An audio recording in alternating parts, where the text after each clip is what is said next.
नमस्कार शेतकरी मित्रांनो, पवन ॲग्रो या यूट्यूब चॅनलमध्ये आपलं स्वागत. मी लक्ष्मण काळे. आज आपण बेने निवड, तसंच आता खूप दिवसापासून व्हिडिओ पडला नाही त्याच्यामुळे बेने निवड, जमिनीची मशागत, शेणखत कुजवणे, शेणखत, कोंबडी खत, लेंडी खत याच्याबद्दल अशी सविस्तर, तसंच बेनेची साठवणूक अशी एकूण या दिवसामध्ये काय काय काळजी घ्यायला पाहिजे त्याच्याबद्दल सविस्तर आपण आज समजून घेऊ. मित्रांनो, बेनेची निवडमध्ये मी जसं मागे पण बोललो होतो तसं आपल्याला ह्या दिवसामध्ये त्या प्लॉटमध्ये कंदकुज आहे की नाही हे मात्र आपल्याला ह्या दिवसामध्ये कळत नाही. त्याच्यामुळं हे प्लॉट आपण आधीच बघून घेण्याचा सल्ला आपल्याला दिला होता. तर निश्चित तुम्ही प्लॉटचे बेण्यासाठी निवड केलीच असेल. त्याच्यामध्ये काळजी सुद्धा ही घेण्यास सांगितली होती की तिथं कंदकुज नसली पाहिजे. शेंड्यातलं जे मेन पोंग्याचं पान आहे ते आत ओढलेलं नसलं पाहिजे, जेणेकरून मग तिथं आपल्याला जी मुळी आहे ती खराब झालेली असते किंवा निमेटोड असतो किंवा अकार्यक्षम मुळी असते. तर अशा ह्या कारणामुळं किंवा खूप सारा ओलावा असल्यामुळं त्या पिकाचं व्यवस्थित पोषण झालेलं राहत नाही आणि म्हणून तो आतला पोंगा आत वडलेला असतो, सगळ्यात सेंटरचा पोंगा. तर त्याच्यामुळं या सगळ्या गोष्टी सांगितल्या. तसं खूप खुरटी वाढ झालेली असे प्लॉट सुद्धा आपल्याला निवडायचे नव्हते. एकदम निरोगी असे प्लॉट आपल्याला या ठिकाणी निवडायचे होते. मित्रांनो, आता एक सगळ्यात महत्वाचा मुद्दा हा की खूप लांब कांडीचं बेन आपल्याला या ठिकाणी ठेवायचं नाही. लांब कांडी याच्यासाठी म्हणतो की आर्टिफिशियल काहीतरी औषध देऊन आपण कांडी जर लांबवलेली असेल खूप, आणि हे लगातार एकाच बेण्याला 5 वर्ष वापर केलेला असेल, तर त्या ठिकाणी सुद्धा आपल्याला तशा बेण्याची निवड जर टाळली तर चांगलं. त्या 2-3 गोष्टी की जर्मिनेशनला ते थोडंसं स्लो उगू शकतं. तसंच आपलं बेनं सुद्धा 10 क्विंटलच्या ऐवजी 12, 13, 14 क्विंटल पर्यंत आपल्याला बेनं त्या ठिकाणी लागतं. तर बेण्याचे सुद्धा रेट यावर्षी जास्त राहतील. त्याच्यामुळं शक्यतो आपण लांब कांडीच्या बेण्याला टाळलेलं कधीही चांगलं. तुम्ही आखूड कांडीचं जरी बेनं घेतलं तरी आपले जे औषध आहे पवन ॲग्रोचे हे वापरून तुम्ही त्याची कांडी लांब निश्चित बनवू शकता, जाडी बनवू शकता. त्याच्यामुळे आपल्याला लांब कांडीचं बेनं शक्यतो टाळायचे. आता मित्रांनो, आपला दुसरा अतिशय महत्वाचा जो मुद्दा आहे तो म्हणजे साठवणूक. बेण्याची साठवणुकीच्या खूप साऱ्या पद्धती आहे. त्याच्यातली ज्या पद्धती आणि त्यातली सगळ्यात चांगली पद्धत कोणती त्याच्याबद्दल मी तुम्हाला थोडंसं सांगतो. आपली जी पारंपरिक पद्धत आहे ती म्हणजे एका शेडमध्ये किंवा कुठंतरी आपण एका कॉपरेट ढिगारा करून आणि त्याच्यावरती आपण वरतून पोते टाकून त्याच्यावरती अधूनमधून पाणी मारणे ही एक आपली पारंपरिक पद्धत आहे. परंतु मागच्या वर्षी आमच्या साताऱ्याचे काही मित्र आहे, नंदकुमार निकम, तर त्यांनी एक प्रयोग केला होता आणि तो मी प्रत्यक्ष बघितला होता. तो मला खूपच आवडला होता तो प्रयोग, तर तो मी तुम्हाला सांगू इच्छितो. मित्रांनो, त्यांनी 1 महिना बेनं ठेवल्याच्या नंतर, म्हणजे ढिगारा करून ठेवल्याच्या नंतर शेडमध्ये त्यांनी त्याच्यावरती पोते टाकलेले, पण त्या पोत्याला त्यांनी शेणानं आणि मातीनं लिपून घेतलं होतं पूर्ण. आणि एका ढिगाऱ्यामध्ये साधारण 20 क्विंटल बेण्याच्या ढिगाऱ्यामध्ये 2-3 ठिकाणी असे 2.5 इंच आपले जे पाईप आहे ते त्या पोत्याला होल करून ठेवले होते, जेणेकरून त्या बेण्याची भाप निघल. बाकी पूर्ण लिपून असं ठेवलं होतं. तर ती पद्धत मला खूप चांगली वाटली. मेच्या शेवटच्या आठवड्यात किंवा जूनच्या पहिल्या 15 अतिशय जबरदस्त असे कोंब त्या ठिकाणी निघाले होते. त्यांची लागवड ही साधारण मे मध्ये झाली होती. मी चुकलो, मेच्या शेवटच्या आणि मेच्या पहिल्या आठवड्यामध्ये झाली होती बहुतेक. तर एवढे जबरदस्त असे कोंब होते. मी उकरून बघितलं होतं. मी एप्रिलमध्ये तिथं गेलो होतो. एप्रिलमध्ये सुद्धा असे जबरदस्त कोंब होते. आणि ते कोंब पाणी न मारल्यामुळे खूप वाढून जाणं किंवा मग त्याला खूप मुळ्या फुटणं, बुडाशी असं कोणताही प्रकार होत नाही. पूर्ण कोरडं बेनं असल्यामुळं त्या डोळ्याला पाहिजे त्यावेळेस आपण त्याचं लागवड करू शकतो. आणि त्या दमट वातावरणामुळं अतिशय जोमदार अशी उगवण त्या ठिकाणी त्या प्लॉटची झाली होती. तर ही एक पद्धत तुम्ही निश्चित वापरू शकता. दुसरी एक पद्धत आहे की खड्डा करून ठेवणं. खड्डा करून ठेवणं ही सुद्धा एक पद्धत खूप चांगली, खूप शेतकरी वापरतात. फक्त तिथं ज्यावेळेस पाऊस पडतो किंवा लेट लागवड होती आपली, त्यावेळेस जर पाऊस पडला आणि मग त्यावेळेस जर आपलं पाणी वगैरे तिथं गेलं तर प्रॉब्लेम येऊ शकतो.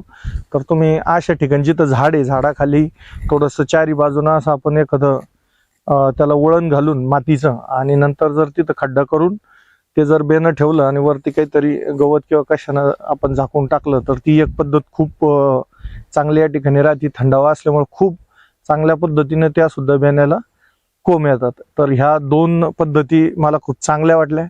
आणि पारंपरिक पद्धत आपली जी ज्यांच्याकडे या दोन्ही करण्याची क्षमता नाही किंवा सुविधा नाही, तर त्या शेतकऱ्यांनी साधं शेडमध्ये एका कोपऱ्यात ठेवून त्याच्यावर पोते टाकून आपण नंतर पाणी मारून त्याच्यावर कोंब आल्यानंतर लागवड करू शकतो. मित्रांनो, बेनं काढताना दुसरी एक महत्वाची गोष्ट की बेनं काढल्या लगेच ढिगाऱ्यावरती आपण अजिबात ठेवायचं नाही. कारण तसं बेनं जर आपण लगेच ठेवलं तर त्याला माती ओलसर राहते आणि ती माती मग ढिगाऱ्यामध्ये दबून पडल्यामुळं तिथं बुरशीचा वाढ होऊ शकते आणि तिथं भविष्यामध्ये आपलं कंदकूज किंवा ती एक असं टिपक्याचं एक बुरशी येते तिथं, ज्याच्यामुळं बेण्याच्या जर्मिनेशनला खूप प्रॉब्लेम येतो. तर अशा बुरशी आपल्याला तिथं टाळता येईल. त्याच्यामुळे पूर्णपणे आपला कोरडं बेनं 1 दिवस 2 दिवस सावलीमध्ये सुकल्याच्या नंतर मगच आपल्याला त्या ठिकाणी त्याचा ढीग करायचा आहे. मित्रांनो, काही शेतकरी बुरशीनाशकामध्ये बुडून किंवा धुवून बेनं ठेवतात, तर माझ्या मते ही चुकीची पद्धत आहे.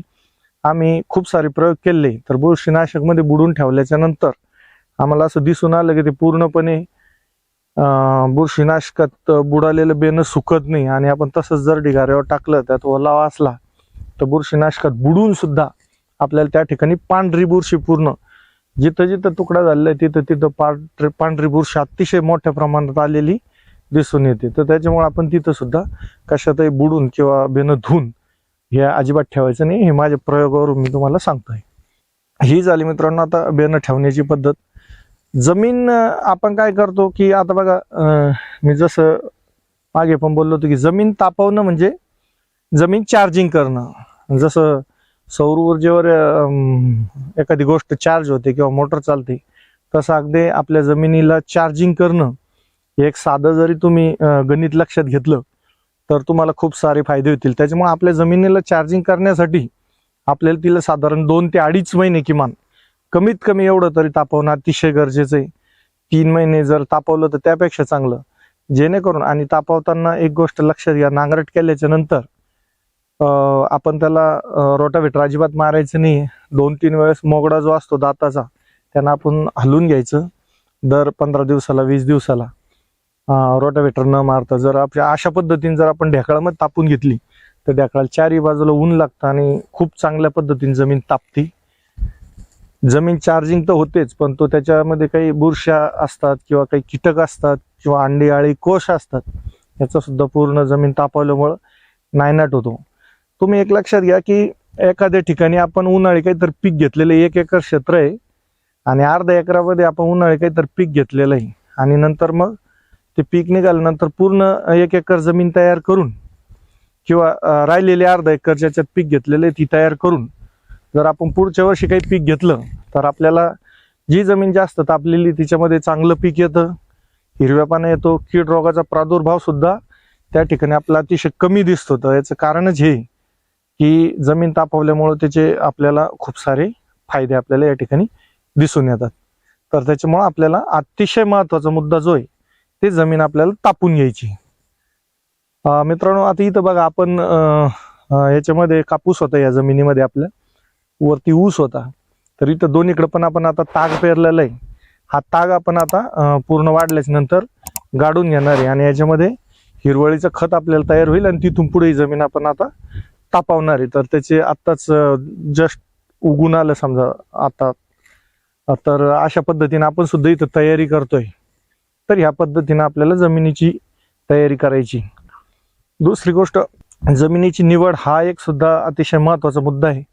आपण उन्हाळ्यामध्ये लक्ष देत नाही, पाणी कोणत्या कोपऱ्यात निघतंय, साचतंय आणि मग पावसाळ्यामध्ये खूप पाणी थांबतं. मग आपण चर काढण्याचे किंवा खोदण्याचे प्रयत्न करतो आणि त्यावेळेस ते शक्य होत नाही. तिथं कोणती मशीन चालत नाही, स्वतःला खणायला त्याला वेळ खूप जातो आणि खूप सारी परेशानी होती. त्याच्यामुळे आपण जमीन एका कोपऱ्यामध्ये कुठून पाणी निघेल याचं अगोदरच नियोजन करून ठेवणं अतिशय गरजेचं आहे. आणि जमीन सुद्धा खूप पाणथळ, पाणी साचणारी, खूप शारपट अशी जमीन आपल्याला या ठिकाणी निवडायची नाही. जमीन अद्रक पिकासाठी किती जरी हलकी असली मुरमाड तरी सुद्धा चालते, फक्त तिथं आपल्याला शेणखताचा वापर जास्तीत जास्त करायचा आहे. तर मित्रांनो, शेणखताविषयी सांगायचं झालं तर शेणखत अद्रक पिकासाठी सगळ्यात उत्तम आहे. जगातील सगळ्यात जर काही चांगलं असेल वरतून टाकण्याच्या वस्तू जर म्हटलं खतामध्ये, तर सगळ्या खतामध्ये, टॉनिकमध्ये, औषधामध्ये, रासायनिक खतामध्ये सगळ्यात काही जर चांगलं असेल तर ते शेणखत. तर त्याच्यामुळे आपल्याला शेणखताचा या ठिकाणी वापर करायचा आहे.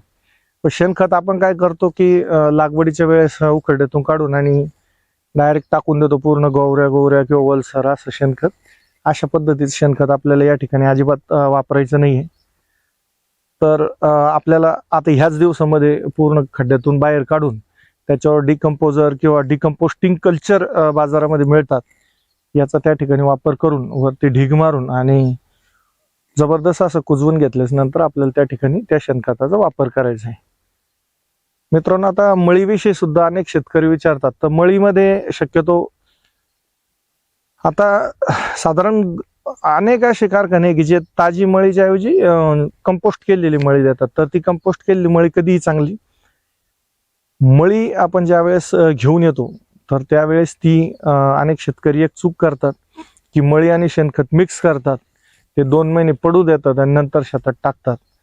पण मळी जर शेणखतामध्ये मिक्स केली तर 100% शेणखत तुमचं जर 5 ट्रॅक्टर शेणखत असेल तर ते फक्त 2 ट्रॅक्टरच राहतं, कारण एवढं टेम्परेचर त्या मळीचं राहतं आणि त्या टेम्परेचरमुळे ते शेणखत पूर्णपणे खाल्लं जातं, संपलं जातं किंवा त्या गरमाटामुळे पूर्णपणे 50% पेक्षा सुद्धा कमी ते होऊन जातं. तर ती एक चूक आपल्याला त्या ठिकाणी करायची नाही.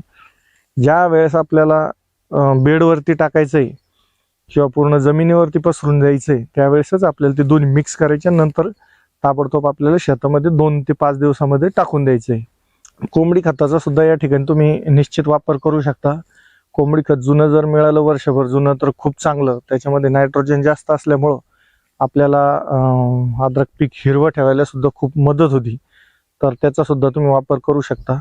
1 वर्ष जुनं जर लेंडी खत मिळालं तर ते सुद्धा अतिशय उत्तम असतं. त्याच्यामध्ये सुद्धा खूप नायट्रोजन असल्यामुळं तुम्हाला त्या ठिकाणी त्याचा वापर जर केला तर पीक हिरवं ठेवायला खूप मदत होते.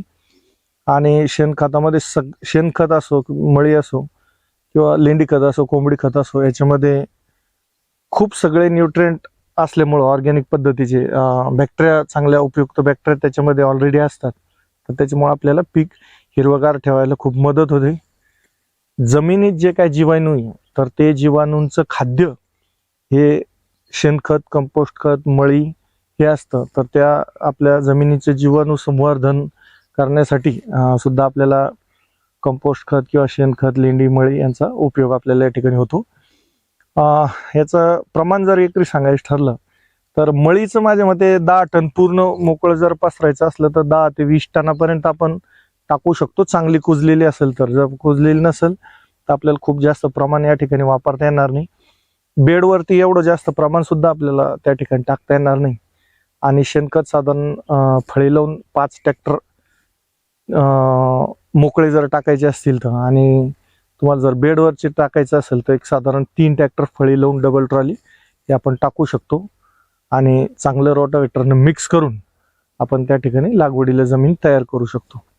तर अशा पद्धतीनं बेनं कसं ठेवायचं याच्याबद्दल आपल्याला माहिती मिळाली. जमिनीची निवड याच्याबद्दल सुद्धा तुम्हाला व्यवस्थित माहिती मिळाली.